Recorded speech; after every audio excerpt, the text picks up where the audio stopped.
Shalom, kembali lagi bersama Tanya Alkitab. Mohon maaf, sudah sangat lama kami tidak buat video baru.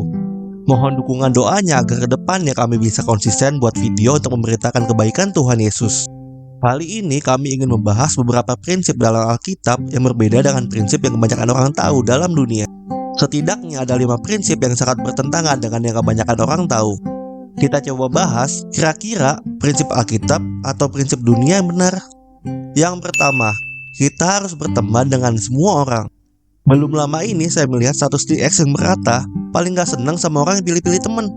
Di sana, semua orang membalas dengan, iya, masa berteman milih-milih, atau temenan dengan aku saja. Intinya, hampir semua orang setuju bahwa kita tidak boleh memilih-milih teman. Lalu, apa kata Alkitab? 1 Korintus 15 ayat 33. Janganlah kamu sesat. Pergaulan yang buruk merusakkan kebiasaan yang baik. Jelas sekali ya, kita harus berhati-hati dengan siapa kita bergaul. Walaupun kita sudah baca Alkitab setiap hari, kita tidak kebal terhadap dosa. Banyak sekali orang yang meninggalkan imannya karena pergaulan yang buruk. Tapi pasti ada yang menyangkal dengan ayat lain.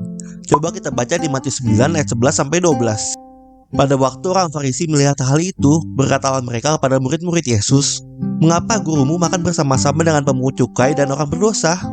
Yesus mendengarnya dan berkata, bukan orang sehat yang memerlukan tabib, tetapi orang sakit. Tuhan Yesus saja bergaul dengan orang berdosa kok.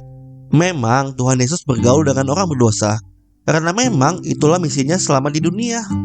Tuhan Yesus adalah sumber terang itu sendiri. Kalau kids zaman now bilangnya, sumber dari segala sumber. Nasihat Paulus untuk berhati-hati terhadap pergaulan adalah supaya apa yang baik di dalam hidup kita tidak dirusak oleh pergaulan yang buruk. Berteman dan berkenalan dengan orang sebanyak-banyaknya. Namun, kita harus berhati-hati dengan siapa saja kita bergaul erat. Kedua, membalas orang yang jahat kepada kita akan membuat hati kita lega. Banyak dari kita, termasuk saya, pasti senang kalau orang yang jahat kepada kita menderita. Tidak heran, hampir di semua film penjahatnya pasti kalah, dan kita sebagai penonton akan senang. Tidak heran juga banyak orang, terutama spesies terkuat di bumi, ibu-ibu yang menonton sinetron pasti sangat kesal kepada karakter antagonis dan ingin agar karakter tersebut menderita. Namun, apa kata Alkitab? Kita baca di Matius 5, ayat 39, tetapi aku berkata kepadamu, janganlah kamu melawan orang yang berbuat jahat kepadamu. Melainkan, siapapun yang menampar pipi kananmu, berilah juga kepadanya pipi kirimu. Ayat 43, kamu telah mendengar firman, kasihilah sesamamu manusia dan bencilah musuhmu. Tetapi aku berkata kepadamu, kasihilah musuhmu dan berdoalah bagi mereka yang menganiaya kamu. Karena dengan demikianlah kamu menjadi anak-anak Bapamu yang di sorga, yang menerbitkan matahari bagi orang yang jahat dan orang yang baik, dan menurunkan hujan bagi orang yang benar dan orang yang tidak benar. Apabila kamu mengasihi orang yang mengasihi kamu, apakah upahmu? Bukankah pemungut cukai juga berbuat demikian? Dan apabila kamu hanya memberi salam kepada saudara-saudaramu saja, apakah lebihnya daripada perbuatan orang lain? Bukankah orang yang tidak mengenal Allah pun berbuat demikian? Selanjutnya di dalam Roma 12 juga tertulis, ayat 14, berkatilah siapa yang menganiaya kamu, berkatilah dan jangan mengutuk.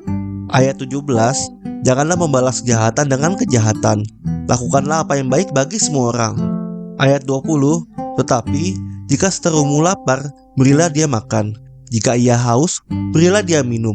Dengan berbuat demikian, kamu menumpukkan bara api di atas kepalanya. Janganlah kamu kalah terhadap kejahatan, tetapi kalahkanlah kejahatan dengan kebaikan. Jelas kan apa yang harus kita lakukan kepada orang yang jahat kepada kita? Yang pertama, jelas mengampuni. Namun lebih dari itu, kita harus berbuat baik kepada mereka. Percayalah, membalas kejahatan dengan kejahatan memang bisa membuat hati kita lega, namun untuk sesaat. Jika ingin merasakan kelegaan yang sejati, kita harus belajar untuk mengampuni. Namun, ada satu prinsip yang sering dikatakan oleh orang dunia yang sebenarnya cocok dengan apa yang Alkitab katakan, yaitu biar Tuhan saja yang balas. Roma 12 ayat 19, saudara-saudaraku yang kekasih, janganlah kamu sendiri menuntut pembalasan, tetapi berilah tempat kepada murka Allah, sebab ada tertulis, pembalasan itu adalah hakku, akulah yang akan menuntut pembalasan, firman Tuhan. Jadi, bagaimana menurut kamu? Akan lebih memuaskan membalas kejahatan atau mengampuni serta membalas dengan kebaikan? Tulis di kolom komentar ya. Ketiga, akan sangat menyenangkan jika banyak orang yang mengasihi kita. Salah satu kebutuhan kita sebagai manusia adalah dikasihi. Namun sepertinya di Alkitab tidak ada ayat yang menganjurkan kita untuk hanya menerima kasih. Ayo kita baca perintah yang terutama dalam Matius 22 ayat 37-39. Jawab Yesus kepadanya, "Kasihilah Tuhan Allahmu dengan segenap hatimu, dan dengan segenap jiwamu, dan dengan segenap akal budimu." Itulah hukum yang terutama dan yang pertama. Dan hukum yang kedua yang sama dengan itu ialah, kasihilah sesamamu manusia seperti dirimu sendiri. Lihat, hukum mengasihi sesama manusia disetarakan dengan hukum untuk mengasihi Allah. Percayalah, sebanyak apapun orang mengasihi kita, sebanyak apapun orang yang baik kepada kita, kita tidak akan pernah puas jika kita tidak pernah mengasihi. 1 Yohanes 4 ayat 19, kita mengasihi karena Allah lebih dahulu mengasihi kita. Justru dengan mengasihi orang lain, hati kita akan dipuaskan. Memang sedikit bertentangan dengan apa yang ada di dunia. Jadi, jangan pernah minder ataupun merasa sedih jika sepertinya tidak ada orang yang mengasihi kita. Karena sumber kebahagiaan kita adalah karena kita telah menerima kasih Allah yang sempurna dalam hidup kita. Karena kasih Allah itulah kita bisa mengasihi orang lain. Bagaimana menurut kamu? Apakah dengan banyak orang yang dalam tanda kutip sayang kepada kita, maka kita akan bahagia? Apakah justru kebahagiaan sejati muncul ketika kita menerima kasih Kristus dalam hidup kita dan membagikannya kepada orang lain? Keempat, saya akan sangat bahagia jika saya kaya raya. Jika kamu sudah menonton video ini sampai sini, kamu pasti sudah tahu jawabannya bahwa kekayaan bukanlah sumber kebahagiaan sejati. Saya tidak akan banyak memberikan penjelasan. Kita cek saja apa kata orang terkaya di dunia sepanjang masa, Raja Salomo. Pengkhotbah 5 ayat 9-10, siapa mencintai uang tidak akan puas dengan uang, dan siapa mencintai kekayaan tidak akan puas dengan penghasilannya, ini pun sia-sia. Dengan bertambahnya harta, bertambah pula orang-orang yang menghabiskannya. Dan apakah keuntungan pemiliknya selain daripada melihatnya? Kekayaan adalah sia-sia. Bukan kata saya ya, karena saya tidak berhak bilang demikian. Namun ini bukan hanya kata orang kaya saja, namun orang terkaya sepanjang masa yang pernah hidup di dalam dunia. Raja Salomo digadang-gadang sebagai orang terkaya sepanjang masa.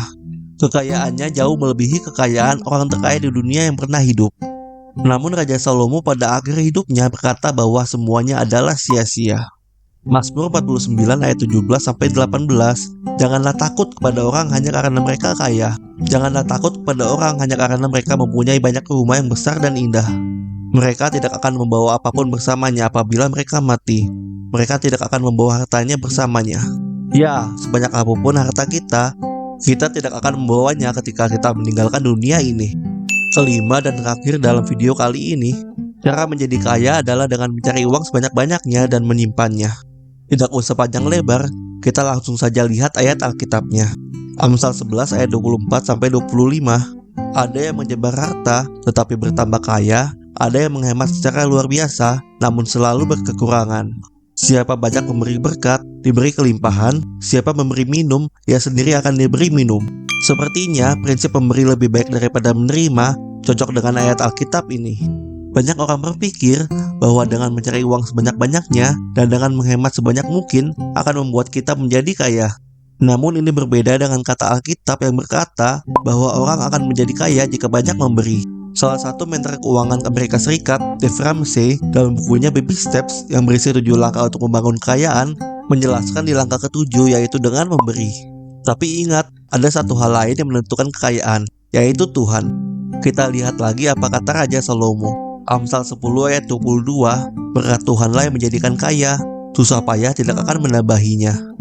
Pengkhotbah 5 ayat 18, jika seorang menerima kekayaan dan harta benda dari Allah, dan ia diizinkan menikmati kekayaan itu, haruslah ia bersyukur dan menikmati segala hasil kerjanya. Itu adalah juga pemberian Allah. Bukan berarti jika semuanya dari Tuhan, kita tidak perlu bekerja sama sekali ya. Kita tetap perlu bekerja keras. Terima kasih yang sudah menonton video ini sampai habis. Dukung channel ini dengan klik like dan subscribe, dan bagikan video ini supaya lebih banyak lagi orang yang mengetahui firman Tuhan. Follow juga semua media sosial kami yang lain ya. Ada pertanyaan? Add WhatsApp kami saja. Sampai jumpa di video selanjutnya. Tuhan Yesus memberkati. Bingung? Tanya Alkitab aja.